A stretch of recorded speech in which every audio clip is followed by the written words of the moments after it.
Hi, Kyle. I saw your email and responded to it. And as part of that response, I told you I'd make a video for the ones that you attempted but weren't able to solve. And this was the first one that I saw.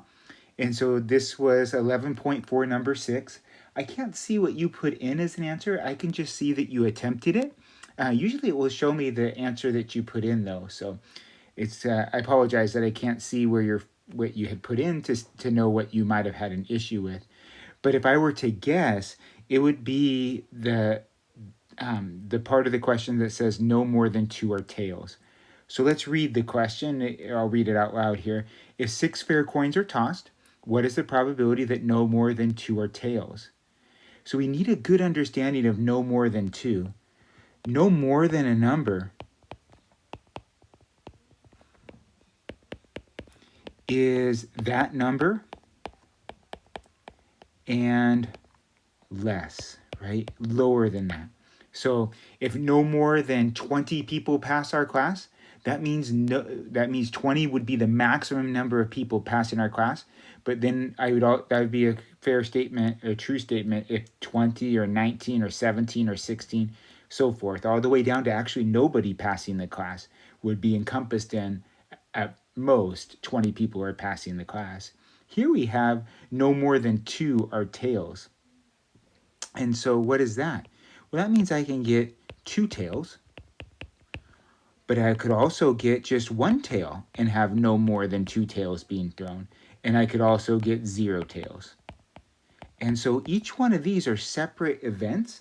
Now, the formula that you've been using for the first 5 will be in play here, and we have to use it 3 times, adding up those results. So ideally, if you had looked at the lecture videos that Pearson did before this, they would have had it, and I'd be surprised if mine didn't have it as well. I might have only focused on at least 2, which would be 2 or more. So I apologize if that's the case and you didn't have an exact answer of no more than 2, but it would have been the same idea.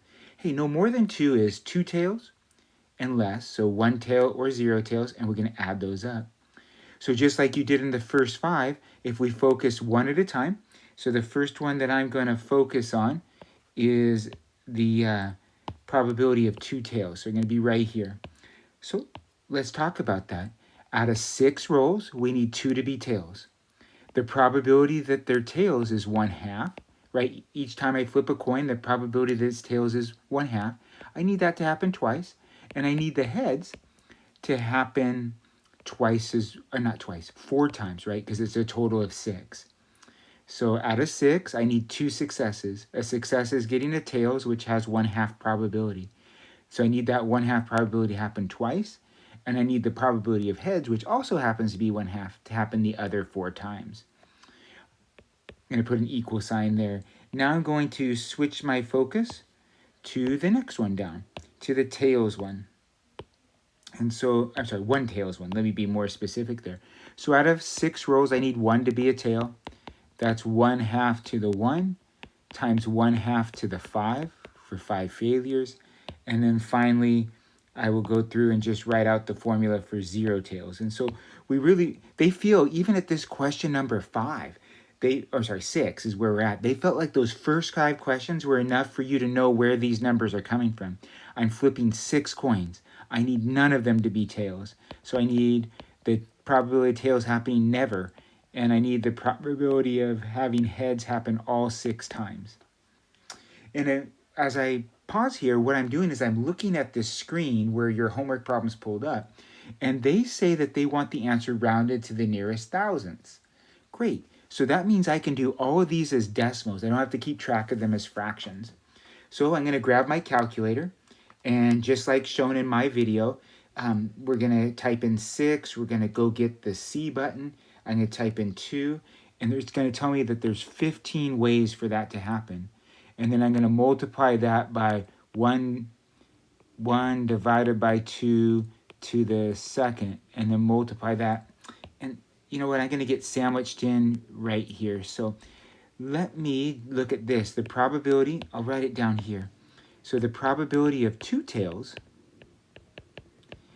if I take that, I found out that's 15, and then I'm literally just going to type in times, open parenthesis, 1 divided by 2 to the second times 1 divided by 2 to the fourth. And then I'm going to hit equals. Now I'm showing you all that because I don't know where your problems are because it's just an email communication. I'm happy to get on Zoom with you. But let's run that. We're going to take 15 times, open parentheses, 1 divided by 2, and we're going to raise that to the second, times, open parentheses, 1 divided by 2, close parentheses, and I'm going to raise that to the fourth. Oh, yeah, second and fourth. Perfect. And here I'm going to get the number, I don't think I can fit it in there, equals 0.2, actually I'll put it up here, 0.234375. That's what came out when I ran that one. Just like in your previous 5 that you've done, and others that will proceed, right? 0.234375. Awesome. So now what am I going to do? I'm going to go in here and do it for one tail. So these numbers will change. But now I'm going to go do it for one tail. So going down to the one tail amongst 6 rows, I type in C61, so 6 in my calculator. Go get that C function. If you don't know where that is on your calculator, you would simply go to Google and ask. I don't know where it is for every calculator, but you could also get on Zoom and show me. So this is 6 times 1 divided by 2 to the 1 times, open parentheses, 1 divided by 2 to the fifth. That's how you plug it into your calculator and then hit equals. So if I do that, 6 times, open parentheses, 1 divided by 2 to the first, times, open parentheses, 1 divided by 2 to the fifth. And it's going to get me 0.09375. And I'm going to make note of that number. And again, I apologize. I hope you're seeing where I'm writing those. As I come up with the final calculations, they're putting them right here. And we just have one more to do. So you can, if they had said no more than 3, we'd have 3, 2, 1, 0. So we'd have 4 calculations to do. So now going to 0 tails, C of 6, 0. When we run that, we're going to get 1. Oh, actually, let me continue the same pattern.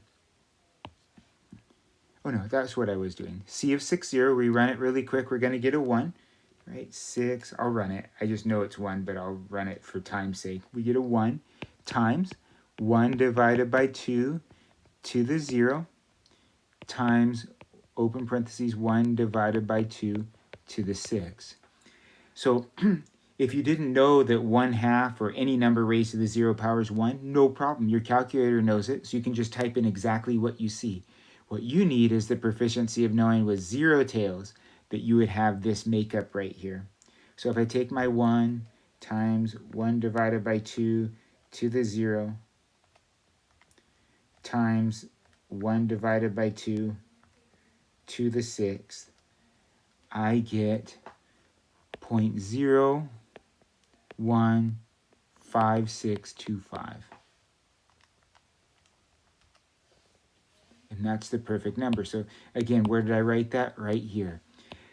So each one of these probabilities is the probability of exactly that thing happening. So the probability of getting exactly 2 tails and 4 heads was 0.23475.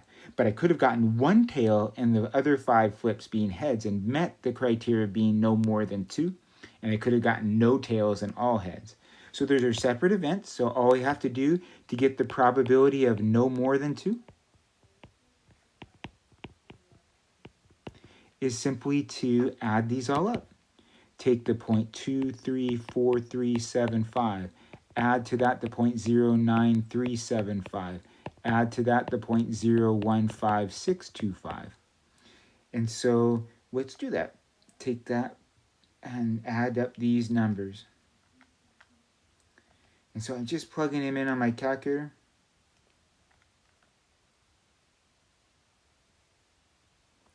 And I hit equals, and I get 0.34375.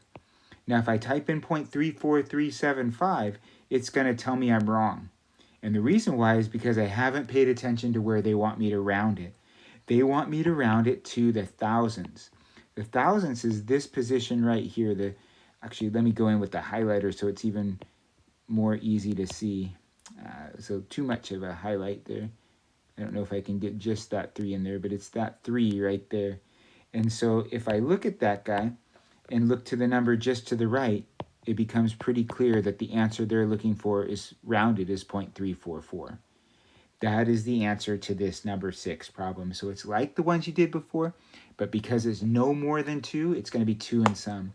You'll see other ones that are at least 2, and then that would have been 2 tails, 3 tails, 4 tails, 5 tails, or all 6 being tails. You'd find out each one of those individually through this calculation that you've been doing, and then add them all up. So it's a pretty smooth process. All right, hope this helps.